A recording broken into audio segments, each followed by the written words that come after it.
Doctor ortho Ayurvedic oil और capsule, अब दर्द भी घुटने टेकेगा। कांग्रेस अध्यक्ष दीपक बैज ने राज्य भर में फायर सेफ्टी ऑडिट मांगा। गोवा हादसे के बाद कांग्रेस अध्यक्ष की बड़ी मांग। दीपक बैज बोले, रायपुर सहित प्रदेश के इमारतों का ऑडिट जरूरी।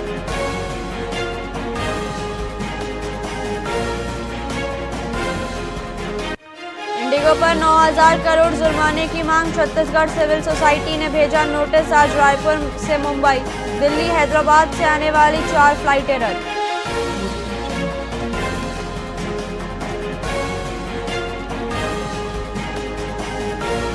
बलहाल मुक्तिधामों पर छत्तीसगढ़ हाईकोर्ट की सख्ती। चीफ सेक्रेटरी को मॉनिटरिंग के निर्देश। मुक्तिधाम मामले में जनवरी में अगली सुनवाई।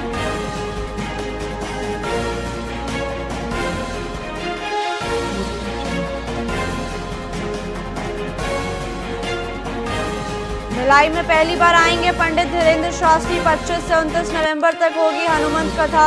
तीसरे दिन लगेगा विशेष दिव्य दरबार।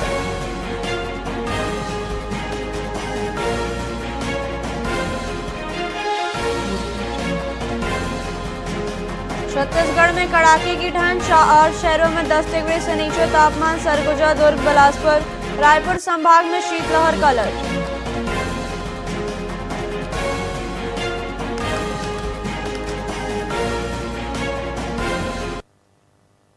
नमस्कार, आप देख रहे हैं वीआईपी न्यूज। मैं हूं प्राची। आइए रुक करते हैं खबरों की ओर। धान बेचने के लिए किसान इन दिनों गंभीर तकनीकी समस्याओं से जूझ रहा है। टोकन तोहर हाथ ऐप बार बार क्रैश होने और सर्वर डाउन रहने से निर्धारित समय पर स्लॉट खुल ही नहीं रहे। किसानों का आरोप है कि स्लॉट ओपन होते ही कुछ ही मिनटों में पूरा कोटा फुल दिखा दिया जाता है, जिससे पारदर्शिता पर सवाल खड़े हो रहे हैं।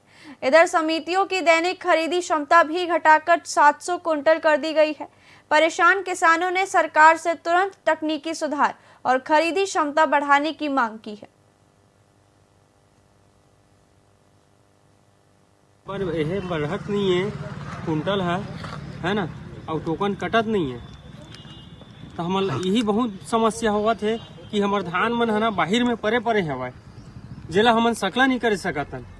और सकला करत हन, गाय गरवा मन है सब यह करत हवा, चुमड़ी में भरे नहीं सकतन, इतना कन धान हवा। यही सब समस्या है भैया। और टोकन मिला था कि नहीं मिला? टोकन भी अब वही सरकार के है योजना के हिसाब से 2600 कट्टा लेवा था, 2500 कट्टा लेवा था वह, है ना। तब उतने में कहाँ भरपाई होगा? नहीं, वो मार्च तक के लेगी का हमार धान ला। और ये जो अभी लिमिट है, इस लिमिट में खरीदी बहुत आगे, यदि लिमिट भी बढ़ाते हैं तो बहुत कॉम्प्लिकेटेड रहेंगे, बहुत तकलीफदायक रहेंगे। अभी वर्तमान में हमारे यहाँ 1072 क्विंटल दिए हैं खरीदी का जो लिमिट है उसको। ये कम से कम और नहीं तो 1600 क्विंटल होगा, तब कहीं जाके कवर होंगे, नहीं तो इसमें से नुकसान हो जाएगा बहुत सारा। प्रतिदिन कितनी वो है लिमिट है? अभी हमारे यहाँ 1072 क्विंटल है। टोकन कटे का समस्या हुआ थी? टोकन तो अभी कट भी नहीं कराते, बहुत देरी हुआ थी। और अगर नहीं कटी ऐसने है तो का स्थिति रही फिर? वाह, तो हम तो यह सोचा धान हम 11 बकरी में पड़े पड़े हवा। तो सरकार का संदेश देना चाहता हूँ? सरकार 4000 बोरा लेवा, 4500। 4000 तो लेते है, नहीं लेवाते ना, नहीं लेवाते। कहाँ 2500 2000 भर लेते थे। अच्छा, अभी वर्तमान में अभी बढ़ा ही बाद में परेशान हो गई। और समस्या 11 में धान में सब एक कुढ़ा हवा है, तो कम लेवा सरकार है। दुर्ग जिले में नहर किनारे झाड़ियों में एक महिला का जला हुआ शव मिलने से हड़कंप मच गया है। मॉर्निंग वॉक पर निकले लोगों ने पुलिस को सूचना दी, जिसके बाद पुलिस और फॉरेंसिक टीम मौके पर पहुंची। आशंका जताई जा रही है कि महिला की धारदार हथियार से हत्या करके सबूत मिटाने के लिए शव को जलाया गया है। शव की पहचान अभी नहीं हो पाई है, लेकिन पुलिस को मौके से चप्पल और हथियार मिला है। पुलिस सीसीटीवी फुटेज खंगाल रही है और पहचान होते ही जांच की दिशा स्पष्ट हो जाएगी। घटना की सूचना सवेरे 7:30 बजे मिली कि पूरे गांव के खार के पास में, नहर के पास में एक अज्ञात महिला की लाश जो जली हुई अवस्था में मिली है। और घटनास्थल पे पहुंच के और इन्वेस्टिगेशन करके पता चला कि ये इसकी हत्या की गई है। एक हथियार, फरसानुमा हथियार से इसकी हत्या की गई और उसकी बॉडी को जलाया गया है। पास में पड़े पैरा से इसकी बॉडी को जलाया गया। प्रोसेस जारी है, प्रयास कर रहे हैं हम लोग कि महिला की शिनाख्ती जल्द से जल्द हो जाए। पूर्व मंत्री अमरजीत भगत ने धान खरीदी प्रक्रिया पर छत्तीसगढ़ सरकार पर गंभीर आरोप लगाए हैं। उन्होंने कहा कि प्रदेश भर में किसानों का रकबा काट दिया गया है, जिससे किसान भारी परेशान है।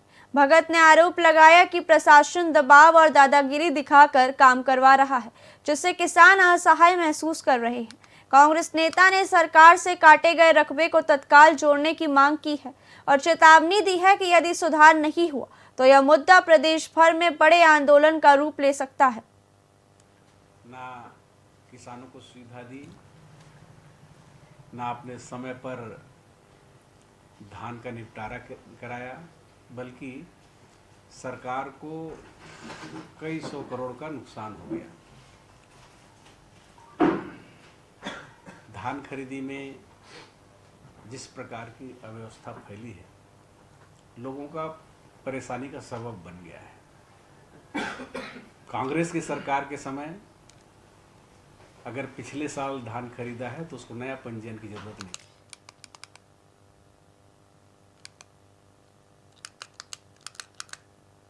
राजधानी रायपुर के तेलीबांधा मैराइन ड्राइव चौक से स्वदेशी मंच द्वारा स्वदेशी संकल्प यात्रा की शुरुआत की गई। उप मुख्यमंत्री अरुण साव ने हरी झंडी दिखाकर यात्रा को रवाना किया। उन्होंने जनता से अपील की कि स्वदेशी उत्पाद अपनाकर देश की अर्थव्यवस्था को मजबूत बनाने में सहयोग दें। कार्यक्रम का उद्देश्य लोगों को विदेशी वस्तुओं पर निर्भरता कम कर स्वदेशी वस्तुओं के उपयोग के लिए प्रेरित करना है। आयोजकों ने कहा कि स्वदेशी अपनाने से देश की आर्थिक शक्ति बढ़ती है।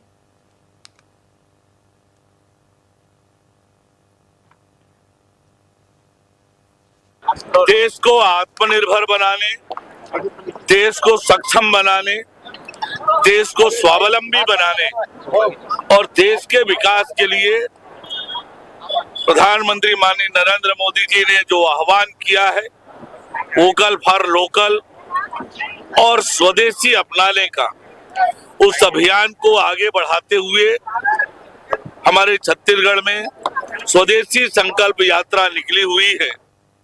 अडानी पावर लिमिटेड रायखेरा के श्रमिकों की हड़ताल दूसरे दिन भी जारी रही। 1600 से अधिक श्रमिक अपनी 15 सूत्रीय मांगों को लेकर शांतिपूर्ण तरीके से धरना दे रहे हैं। श्रमिकों का आरोप है कि प्रबंधन लगातार शिकायतों के बावजूद बात तक करने नहीं आया और हड़ताल कमजोर करने के लिए बाहर से मजदूर बुलाए जा रहे हैं। इससे श्रमिकों में आक्रोश बढ़ गया है।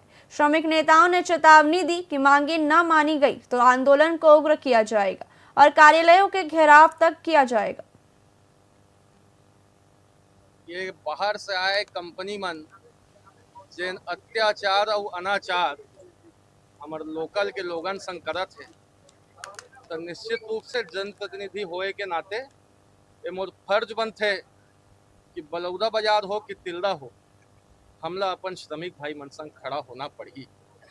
जिन हड़ताल में मनायन ओकर पर मैं पूर्ण रूप से हमारे भाई मन के साथ हाँ और अंतिम तक महू आपे मन के साथ में रहूं।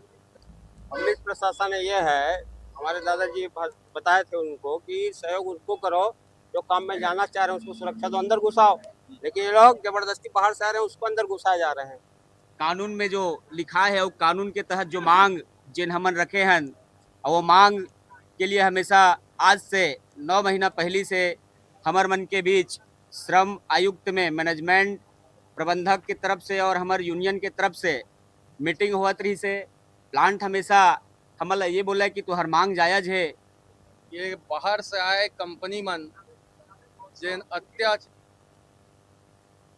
जीपीएम जिला अस्पताल एक बार फिर सुर्खियों में है, जहां जोगीसार गांव की प्रसूता अनीता बाई और उसके नवजात की मौत हो गई। नाराज परिजनों ने समय पर ऑपरेशन न करने और इलाज में लापरवाही बरतने का गंभीर आरोप लगाते हुए गुस्सा जाहिर किया। परिजनों का कहना है कि सिम्स रेफर किए जाने के दौरान रास्ते में ही दोनों की मौत हो गई। वहीं स्वास्थ्य विभाग ने इसे देरी से भर्ती होने और जागरूकता की कमी का परिणाम बताया है। इस दर्दनाक हादसे के बाद महिला के 3 छोटे बच्चे बेसहारा हो गए हैं और क्षेत्र में गहरा रोष व्याप्त है। बोल दे। हाँ, फिर कैसे हुआ? फिर एम्बुलेंस में फिर लदाई की फिर बिलासपुर का रिफर कर गई। हाँ, फिर अब आधा रास्ता में पहुंच नहीं पाए ना हम बिलासपुर, अब खत्म हो गई लड़की। कहाँ पहुंच गई रहे? रतनपुर नहीं रे का गाँव केंदा वेंदा केंदा का गाँव दाओ मजगवा दार सागर नहीं है कहाँ थे कंचनपुर हाँ बीच में।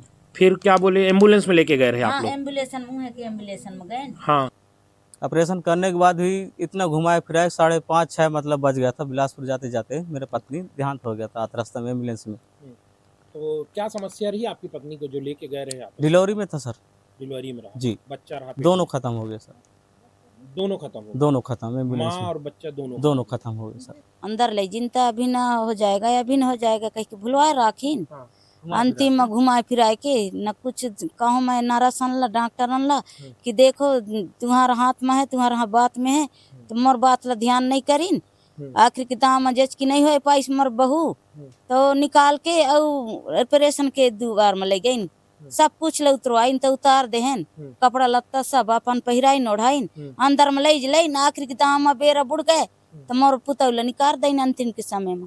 लास्ट मोमेंट में भर्ती हुई थी जब तक कि उसकी हालत गड़बड़ हो गई था, बच्चा नीचे फंस चुका था। फिर भी ओटी टेबल मिला कि इतनी ज़्यादा ब्लीडिंग होने लगी कि इस जिला अस्पताल फिरोल का बाहर हो गया। हमारे 2 डॉक्टर 3 दिन उसके पीछे लगे थे, लेकिन उसके घर वालों द्वारा बिल्कुल लापरवाही बरती गई। वो बार बार भर्ती हो जाइए, भर्ती हो जाने के यहाँ तक फाइल में भी लिखा गया कि आप भर्ती हो, लेकिन उनके द्वारा मारा नहीं गया। उसके घर के अटेंडेंट कोई आते भी नहीं थे। एक ऐसा था कि आप जबरदस्ती किसी का ऑपरेशन किया नहीं जा सकता, तो घर वालों का रहना जरूरी है। ये हमारे लिए जन जागरूकता की चीज़ है कि कम से कम डॉक्टर सलाह माना जाए, अन्यथा इसके हादसा हो जाते हैं। हमें इसके बहुत दुख है, बहुत खेद है, और हम लोग इसमें ऑपरेशन करने का समय पे वो लोग नहीं ला पाए, लास्ट में लाए भी जब तक समय चला गया। बोल दे 5 सूत्रीय मांगों को लेकर मनेंद्रगढ़ में जिला कांग्रेस कमेटी ने डीएफओ का कार्यालय का घेराव किया। हजारों की तादाद में जुटे कांग्रेसियों ने डीएफओ मनीष कश्यप पर भ्रष्टाचार और जंगलों में अवैध कटाई व बैगा जनजाति के आवास तोड़ने का गंभीर आरोप लगाया। पुलिस ने बैरिकेड लगाकर उन्हें रोका, जिसके बाद कांग्रेसी वही धरने पर बैठ गए और जमकर नारेबाजी की।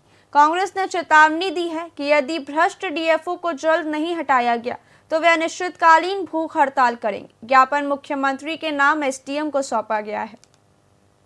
देखिए, भारतीय जनता पार्टी की सरकार जब से बनी है और मनीष कश्यप यहाँ पर बने हुए हैं, लगातार देखेंगे किस तरह से भ्रष्टाचार हो रहा है। यहाँ की जो हमारे आदिवासियों को जल जंगल जमीन है, ये हमारा जो संपदा है, इस तरह से यहाँ के जो लकड़ी है, इमारती लकड़ी है, चाहे वो चिरमिरी रेंज का हो, चाहे आपके बैरासी रेंज का हो, चाहे कुंवरपुर रेंज का हो, चाहे बिहारपुर रेंज का, लगातार यहाँ पर माफियाओं के माध्यम से यहाँ पर उत्तर प्रदेश ले जाया जा रहा है। सरकार हमारी मांग नहीं मानती और डीएफओ को यथाशीघ्र यहाँ से नहीं हटाती, और इसने जितना भ्रष्टाचार किया है उसकी जांच अगर सरकार नहीं कराती तो हम लोग डीएफओ कार्यालय के सामने ही भूख हड़ताल में बैठेंगे आने वाले टाइम पे।